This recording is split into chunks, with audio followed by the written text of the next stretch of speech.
Bonsoir à tous, bienvenue dans cette première vidéo. Aujourd'hui on plonge ensemble dans l'univers fascinant de la modélisation 3D avec moi Otako 3D.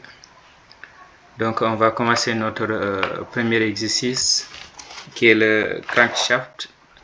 C'est lui qui va transmettre le mouvement. Je vais faire une autre vidéo qui va expliquer sur le fonctionnement des moteurs. Ça fait partie de l'un des exercices. On a un projet, on va réaliser un moteur. Donc c'est la première partie. On commence. Pièce.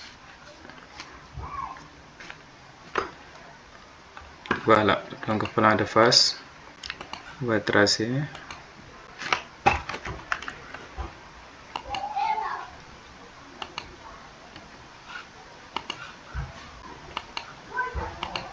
Voilà. Le diamètre 76,2. On va extruder ça. De 54,62. On le divise par 2 pour obtenir la moitié. Voilà. On va rendre un peu l'animation plus claire. Voilà, ça c'est bon. Une esquisse. On va ajouter des cercles ici. 2. Voilà. Voilà. Puis leur centre doit être vertical. Pour ajouter les relations, on tape sur CTRL. Voilà. Et ça doit être vertical. Ok. Ici, le rayon c'est 50,8. Donc pour le diamètre, ce sera 50,8 qu'on le multiplie par 2. On obtient ça. Ici, le rayon c'est 44,45. Donc c'est ça, 44,45 fois 2 qui est 88,9. Voilà. Donc c'est pas encore noir, donc on va faire ici cette distance là qui est 63,5. Et voilà. Donc on va ajouter ici.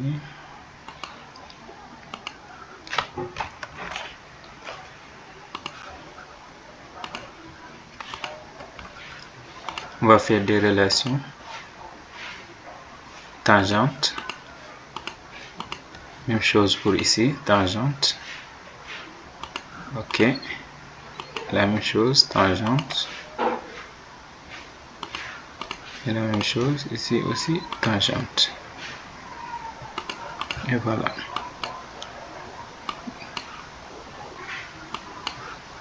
Donc on va utiliser ajustement des entiers qui va nous permettre de couper. Il y a plusieurs façons de faire ça. Moi je préfère utiliser ajustement au plus proche. Voilà, je clique et je clique. Voilà, c'est plus pratique.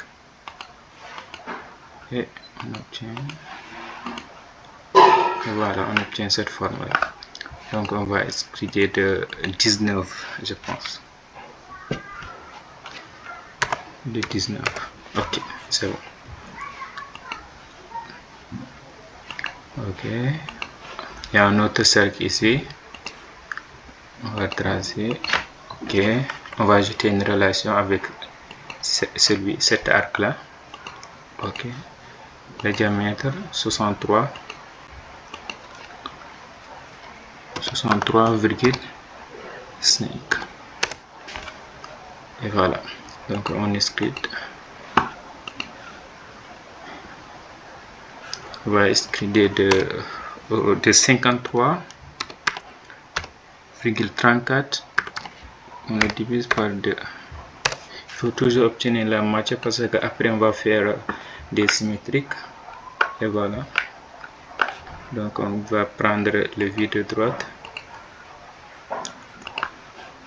On va faire des arcs ici. Il faut utiliser les 3 points là. On a utilisé, on a besoin du milieu. C'est bon comme ça. C'est bon. Le rayon 109. Le rayon, non, pardon, c'est le rayon 169. Et voilà, c'est noir. Donc pour faire, n'oubliez pas, pour faire enlèvement de matière, ça ne va pas marcher. Ça ne va pas marcher. Regardez, ça ne marche pas. Ça ne marche pas. Donc il faut fermer l'esquisse. Il faut toujours fermer l'esquisse. On va revenir sur notre esquisse. On doit fermer ça. Voilà comment fermer ça.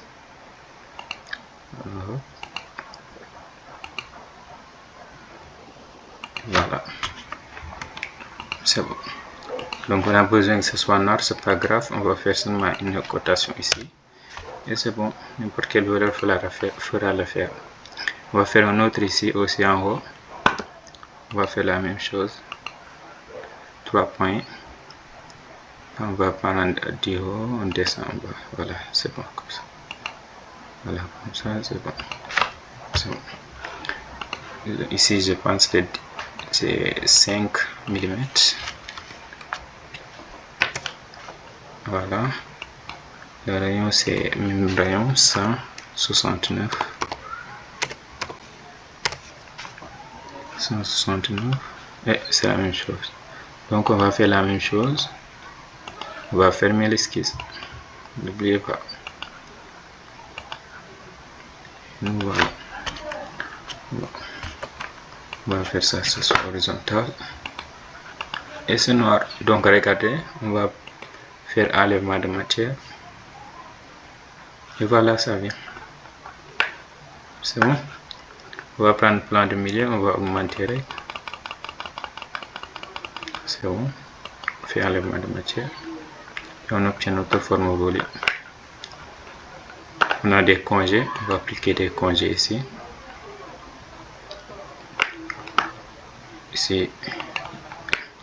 Et ici. De 0,64. 0,64. Ok. Et ici aussi. De 2,54. C'est excellent. On clique ici en haut aussi. Et que c'est bon.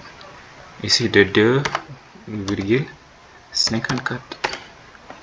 Ok, c'est bon. On va utiliser ce paramètre symétrique. Il suffit juste de prendre notre plan qui est là et de venir ici sur le corps. On tape celui-là, c'est bon. Et voilà, on obtient notre forme. Alors donc maintenant, qu'est-ce qu'on va faire? C'est très simple, on va prendre cette dimension-là. Pour prendre ça, on revient sur évaluation, mesure. On clique sur cette phase, ici et ici. Et on obtient notre dimension, qui est 145,96. Donc on va venir ici. On va retourner sur fonction. On va faire répétition linéaire. On clique sur cette face là. On descend jusqu'à corps. Voilà. Notre corps, c'est ça. Et on a besoin de combien de répétitions? On a besoin de combien de répétitions? De 3 répétitions. De combien de distance? C'était 145,86, si je me souviens bien. Voilà.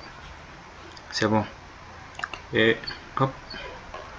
Voilà notre forme. Donc on va modifier comme ici. On va faire celui-là doit être incliné de 120. L'autre incliné aussi de 120, mais de l'autre côté. Donc on va venir ici, insertion, sur fonction, ici, déplacer, copier. Donc avant ça, désolé, on devrait faire une axe, l'axe là. On va faire une axe ici, on fait OK. Voilà notre axe. Je vais sortir ça un peu et augmenter ça. Voilà, c'est bon. On revient, on va faire insertion, fonction, déplace, copier.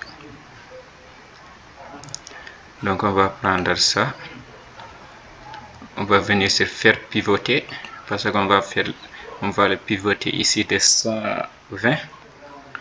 On prend notre axe, Et voilà, on fait notre degré qui est 120. Et hop, on fait OK. Vous avez vu ça? Donc on va faire insertion aussi, fonction et déplacer, copier. On clique, on vient sur faire pivoter. Voilà, l'axe et 120 aussi. Ah non, c'est moins 120 parce que ça doit être pivoté de l'autre côté. Donc c'est ça, moins 120. Regardez. C'est bon, comme ça. Et voilà. On a un autre problème. Voilà, ces traits-là, on doit enlever ça. On va venir sur insertion, fonction et descendre jusqu'à combiner. On va choisir ça, ça aussi et ça aussi. On va combiner ça et ça part tout lisse. On enlève notre axe et on obtient notre forme polie. Ok, à la prochaine pour la deuxième vidéo.